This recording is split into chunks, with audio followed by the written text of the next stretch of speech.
예, 다시 뵙게 돼서 반갑습니다. 우리가 영의 세계, 보이지 않는 세계, 이 악령들의 세계, 이런 세계를 좀 깨끗하게 하려고, 정화하려고, 에즈라, 스피리추얼 클리닉, 어떻게 하면 이 영적인 문제를 깨끗하게 정화할 수 있겠는가 하는 문제로 고민하면서 이런 영상을 만들어 여러분에게 시간을 빼앗는가 싶어 때로는 죄송하기도 해요. 그러나 이게 너무 중요하기 때문에 세상 어디에서 다른 일을 하면서 보내는 시간보다 이 문제를 다루는 것은 너무 중요하다는 거예요. 그래서 가끔은 여러분들의 시간을 빼앗는 것 같아서 미안한 마음도 있지만은 어떤 사람에게는 정말 그 어둠의 세계에서 벗어나게 되는 그런 동기가 되지 않겠나 하는 마음으로 오늘도 또 최선을 다하고자 합니다. 오늘은 제가 이제 이 방언을 퇴치하자 혹은 금지해야 된다 이런 말을 하는 사람들 겁을 내가지고 벌벌 떠는 거예요. 노 목사가 저러다가 이제 성령 해방죄에 걸릴 거라고 막 이렇게 우려를 하는 겁니다. 저를 아껴서 뭐 그런 말씀하시는 건 뭐 제가 참 고맙게 생각하는데 오늘 그 문제를 좀 더 생각을 해보려고 합니다. 과연 방언을 금하는 것이 성령 해방죄가 되는 것일까? 아니면 방언을 선동하는 것이 성령 해방죄가 되는 것인가? 이런 걸 뭐 아무도 아직 말 안 했잖아요. 그런데 이 문제도 작은 문제가 아니기 때문에 오늘 또 시간 되는 데까지 이야기를 해보려고 합니다. 자, 첫째, 방언을 못하게 하는 것이 바로 성령을 해방하는 죄가 아닌가요? 하고 이제 질문들을 하고 의문을 품고 있는 분이 있어요. 특히 목회자들 중에서도 이거 겁나서 벌벌 떠는 분이 있습니다. 방언 같으면은 만약에 그 사람들 입에서 나온 소리가 실제 방언이고 또 거기서 성령의 은사라고 하면 그 은사가 사실인 증거가 있고 확실히 방언에 성령이 주시는 방언의 은사라면 그걸 해방하면은 내가 뭐 잘못된 거죠. 근데 제가 40년이 넘게 검증해 본 결과는 그게 방언도 아니고 은사도 아니라는 겁니다. 성령하고는 관계도 없는 거야.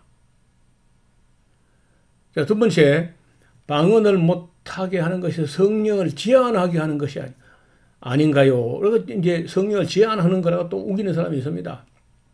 제가 왜 성령을 제한합니까? 또 성령은요, 저 같은 사람이 제한한다고 제한되는 게 아니야. 성령은 전능하시고 자유로우신 분인데 나 같은 시고 늙은이가 뭘 제한한다고 제한되겠어요? 말도 안 되는 소리야. 제가 제한하려고 하는 악령의 활동을 성도들과 목사들을 그냥 무제한으로 속이는 이 악령의 활동을 좀 방언 귀신의 활동을 좀 제한해보자, 억제해보자는 거지 성령을 왜 제가 제한합니까? 또 방언을 못하게 하는 성령을 소멸하게 하는 것이 아닐까요? 별걸 다 염려하는 거죠. 성경에 성령을 소멸치 말미에 그런 말이 있거든요.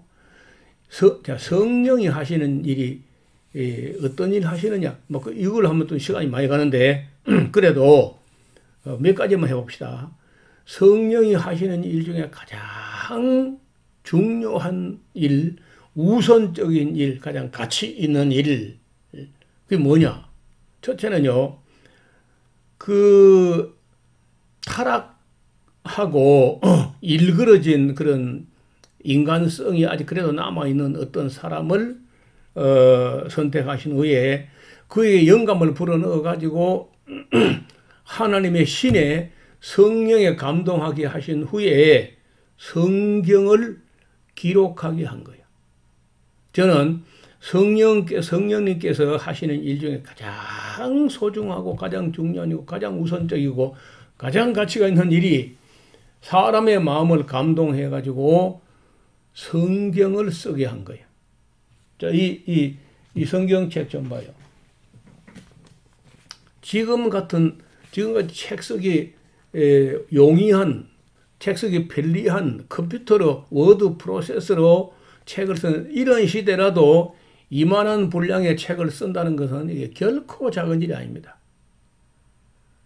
저도 책을 뭐 한 20-30권 이렇게 써 봤는데, 쉽지 않습니다. 그 책 한 권 쓰고 탈고 하고 나면요, 거의 탈진. 해가지고 미역국, 끓여 먹고 산후 회복하듯이 그렇게 힘듭니다. 그런데 지금 같은 때 책을 써도 어려운데, 지금부터 2000년 전에, 3400년 전에 이런 책을 쓰게 한다는 것, 사람의 마음, 타락한 죄인들의 마음을 정화하고 감동해가지고 이 성경을 쓰게 한 것, 이것이 성령이 하시는 일이에요. 성령이. 가장 소중한 일이. 그러면 책만 써서 만들어만 놓으면 끝나느냐? 아니지 않습니까? 이거 뭐 성경책 막 많이 만들어 놓으면 끝나는 것도 목사는 필요 없는 거지. 이걸, 자, 1차 전달은 하나님 가슴 속에, 하늘에 계신 하나님 가슴 속에 있는 하나님의 뜻이 그 성령의 감동으로 해가지고 이 성경책을 기록한 데까지, 이걸 제가 1차 소통이라고 그래요. 1차 소통. 하나님께서 하나님의 하늘에 계신 하나님의 가슴 속에 있는 하나님 뜻이 이 성경책에까지 기록된 이 과정을 1차 소통이라고 합니다. 뭐 제가 쓰는 용어인데 딴 분은 뭐 그런 말 잘 안 합니다만, 그 다음에 이 1차 소통, 성경책에까지만 와 있으면 끝나는 게 아니고, 이 성경책에 있는 기록된 것을 오고 오는 시대에 사람들에게 전혀 이런 하나님 가슴 속에 있는 하나님 뜻을 모르는 사람들에게 이것을 알아듣고 응답하도록 가르치는 일이 또 사람과 성령이 함께 해야 돼요. 사람만 갖고 안 돼. 이 성경 가르치는데 성령의 감동으로 기록된 책을 가르치는 사람도 성령의 감동이 돼야 돼요. 내적 조명이 있어야 이 성경이 보이고 열리고 설명이 되고 그렇게 한다고. 그래서 그 말씀을 이 성경 안에까지 도착한 것은 1차 소통. 성경에 기록된 것을 사람들도 그 시대에 사람들이 가르치는 것을 2차 소통이라고 하면은, 오늘 성령이 하시는 일이 뭘 하는 거냐? 어떤 사람을 뽑아 세워가지고 성령의 감동으로 거듭나게 하시고 하나님 말씀을 바르게 인식하고 알아듣게 한 후에 사람들에게 가르치게 하는, 이것이 가르치는 은사와 지혜의 말씀의 은사와 지식의 말씀의 은사를 주셔가지고 그 시대 사람이 가르치는 거, 이걸 제가 2차 소통이라고 그래요. 2차 소통. 그런데 1차 소통은 완료. 1차 소통은 하나님의 가슴 속에서 이 성경체계까지 도달하는 데까지 소통은 완벽하게, 퍼펙트하게 완료되었습니다. 문제는 이게 이제 기록되었다면은 오고 오는 시대의 모든 사람들에게 그 사람들을 제자를 삼아가지고 그 성삼위 이름으로 세례를 주고, 이 하나님께서 우리에게 위탁한 이 창세기부터 계시록까지 말씀을 한 권도 빼지 말고 전하고 가르치고 이해되게 하고 응답하게 하는 것이 2차 소통인데, 저는 볼 때 2차 소통은 거의 이루어지지 않고 있어요. 지금보다 더 어려울 때 1차 소통, 성경이 기록되게 되는 데까지는 완전히 성공했는데, 문제는 현대인들과 뭐 종교개혁 시대, 중세시대 다 봐도 2차 소통, 이 성경 말씀을 사람들 가슴 속에 심어주는 일은 거의 실패하면서 지내왔다고 봐요. 그래서 저는 어떻게 하든지 모든 교회, 모든 목회자가 모든 성경을 모든 성도에게 더하지 말고 빼지 말고 왜곡하지 말고 노닥거리지 말고 기록된 원 목적대로 가르쳐 전하고 그리고 응답하게 관리하고 다스리고 지키고 보호하고 살피고 해야 되는 게 아니야. 이게 성령이 하는 일이에요.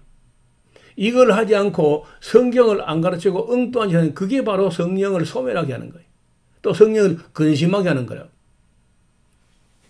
여러분 오늘날 성경은 안 가르치고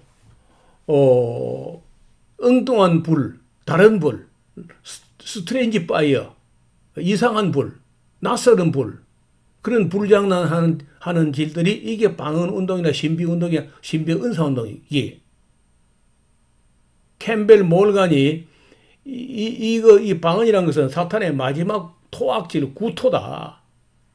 피터 러크만은 은사주의자들의 광란이라고까지 표현합니다. 그래서 성경을 안 가르치는 게 이게 성령을 제한하는 것이고 성령을 소멸하게 하는 것이고 성령을 근심하게 하는 거예요. 어떤 사람이 말하기를 방언 선동자가 교회에서 성경을 가르치면 성령불이 꺼져버린대. 그런 말 들었죠?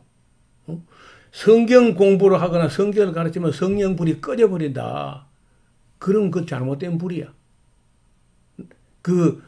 존 메가더 목사가 쓴 책이 있는데 다른 불, 스트레인지 파이어라는 책이 있다니까. 성경을 가르치면은 꺼져버리는 불이라면 그게 바로 악령불이라고. 다른 불, 낯설은 불, 이상한 불이지. 또 어떤 사람은 교회에서 뭐 방언을 문제 삼으면은 담임 목사도 방언을 하고 집사, 권사, 장로까지 방언을 하는데 우리가 가가지고 방언을 문제 삼으면은 그 교회 화평을 깨뜨리는 죄가 아닐까요? 이런 염려도 하는 것 같아요. 예.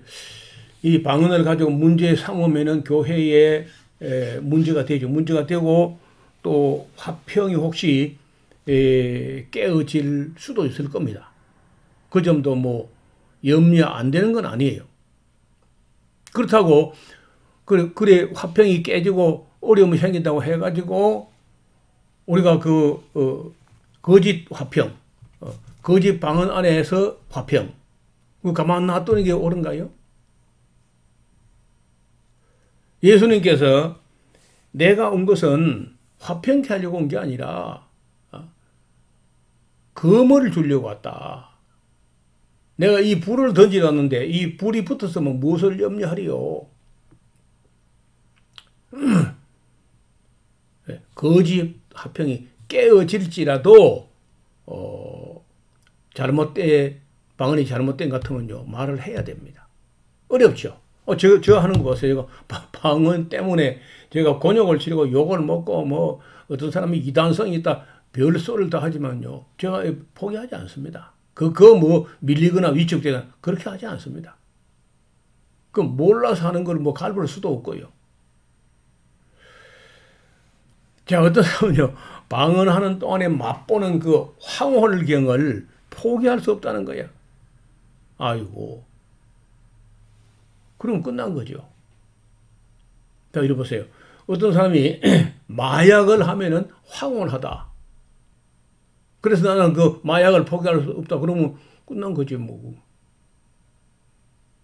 제가 보기로는요 방언이야말로 이 황홀경을 맛보지 못하는 방언도 있고 상당히 많은 방언 제일 깊이 빠진 사람들이 그 방언하는 중에 황홀경에 빠집니다.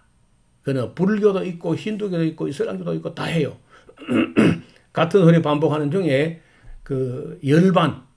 니르바나라고 하는 열반에 들어가는 거예요. 거의 무아지경에 빠져가지고 황홀경에 빠지는데 그 맛 때문에 못 벗어나는 거예요. 어떤 분이, 어떤 장로님이 40년간 중학생 때부터 시작해가지고 50대 중반까지 저를 만나기까지 40년간 방언했어요. 근데 이분은 그 방언의 경지가 깊어서 가지고 황홀경에 빠지는 거예요. 근데 이제 깨닫고 보니까 이 방언이 가짜니까 할 수도 없고 안 할 수도 없고, 안 하자니 그 황홀한 걸 포기해야 되는데, 그래서 이 사람은 노 목사의 주장이 틀렸기를 기대하면서 저하고 맞서가지고 방언이 옳다고 성령의 은사라고 이제 그 준비를 많이 해봤는데, 그래 해본 과정에 자기가 연구해봐도 딱 검증을 해보니까 이게 가짜가 확실하다는 거예요. 그래서 찾아와서 하는 말이, 자기는 참 그 연구하고 이 검토하는 중에 노 목사 주장이 틀렸으면 하는 마음이 있었다는 거야. 왜냐면 그게 너무 황홀하니까. 세상 만사를 잊어버리고 그 황홀경에 빠지는, 매일 아침 그것도 그걸 40년 해왔는데 그걸 내려놓고 나니까 이제 그 황홀한 걸 맛보지 못하는 거죠. 그 무료로 느끼는 그 영적 마약인데, 황홀경인데 그걸 누리지 못하게 된 거지. 나 때문에, 노 목사 때문에. 그러나 이분이 그 방언 내려놓고 신학을 했어요. 늦은 나이에 신학을 해가지고 목사가 됐습니다. 방언 내려놓고. 또 8번째, 방언이 다 가짜라고 하면 성도들이 교회 안 나오거나 다 흩어져 버릴 텐데요, 이런 염려를 해요. 그 문제도 그럴 수 있습니다. 만약에 방언이 성령 은사라고 막 그렇게 열불나게 방언하고 있는데 담임 목사가 당신은 그 방언 다 가짜야 이러면요, 그냥 교회 안 나올 걸 진짜. 아니, 주일 성수하고 새벽기도하고 11자하고 하던 사람이 교회 안 나올 수 있다는 거예요. 방언이 가짜라 하면. 그러니까 목회자들이 이걸 알아도 성도들 도망가고 딴 교회를 가버릴까 싶어서 아마 말을 잘 못할 것 같아요. 이것도 큰일이죠. 해아래 참 큰 폐단이라. 그래도 말해야 되지 않을까요? 그래도?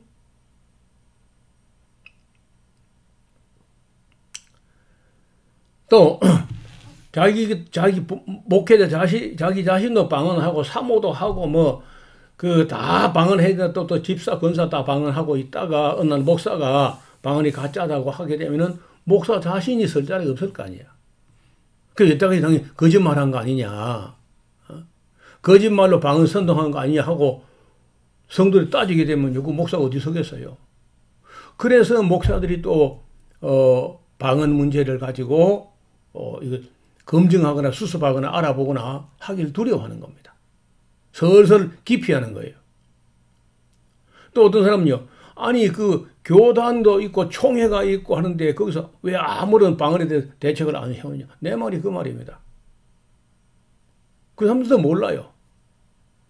교단에 뭐 총회장이나 무슨 뭐 그 간부들 하는 사람들도 방언이 가짜인 줄 모르고 있어. 그냥 아직도 성령의 은사라고, 자기는 못하지만은 성령의 은사라는 걸 부정할 필요는 없다는, 그리고 아주 온건한 자세처럼 그렇게 해요. 대책이 없습니다. 총회에서.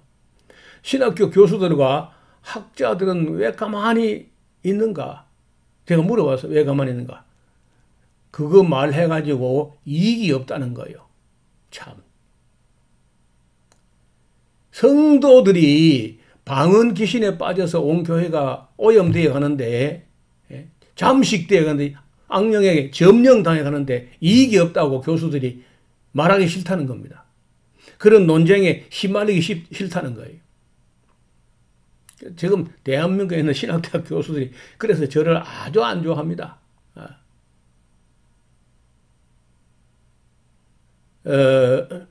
보신주의죠. 자기 몸보신하려고 자기 자리나 입지나 이런 것을 보호하기 위해서 나서지 않는 거예요. 지금도 유튜브에서 방언을 강조하는 영상이 가득합니다. 이 문제 가지고 이제 어떡할 거냐. 그래, 그거 우리 같이 문제를 삼자는 거죠. 여러분, 이 싸움은요, 저 같은 시골 목사 혼자서, 늙은 은퇴 목사 혼자서 해결될 수 있는 게 아닙니다. 여러분들이, 시청하시는 여러분들이요, 함께 수백 명, 수천 명, 수만 명이 들고 일어나서, 이거 문제 삼아야 됩니다. 거짓 화평 속에 있을 게 아니고 문제를 삼아야 돼요. 자, 12번째, 과연, 노 목사 지금 이렇게 외친다고 해가지고 방언 퇴치 운동 성공할 수 있을까요? 나한테 물어본 사람이 있어요. 글쎄 옳시다 합니다. 글쎄 옳시다. 아니, 성공하길 바라고 하지만 어려울 것 같아요. 제가, 저의 힘이라는 게, 제가 한계를 알고 내가 분수를 알기 때문에 누가 이걸 들어주면 좋겠는데, 지금 보시는 대로 지금 제가 첫 번 영상 올린 것부터 지금까지 다 하면 13시간이 넘어요. 나 같은 사람 이야기를 누가 13시간 들어줄까요? 들어준다면야 희망이 있지. 근데 안 들어줄 것 같아.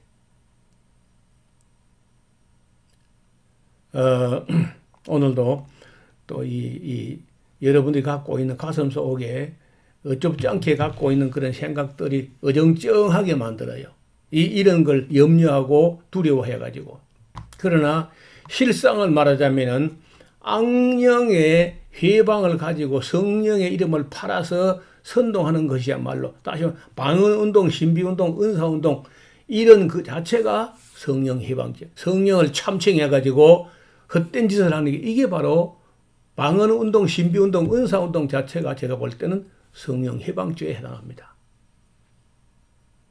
여러분도 이 문제를 가지고 깊이 생각해 보시고 좋은 의견이 있으면은 댓글로 달아주시거나 저에게 메일로 주시길 바랍니다. 긴 시간 함께 해주신 거 감사드리고요. 또 이 영상을 많은 분들이 또 알려주시길 바랍니다. 아래 보시면은 공유하기 아이콘을 눌러서 공유하면은 페이스북이나 카카오톡이나 여러 가지로 공유해야만 확산된다는 거예요. 그리고 의문점이 있으면은 아래 주소로 이 메일로 질문해 주시면 이제 최선을 다해서 답변을 드리도록 하겠습니다. 네, 오늘도 여기까지 함께해서 감사드립니다. 다음 시간에 또 준비되면 여러분 찾아오겠습니다. 감사합니다.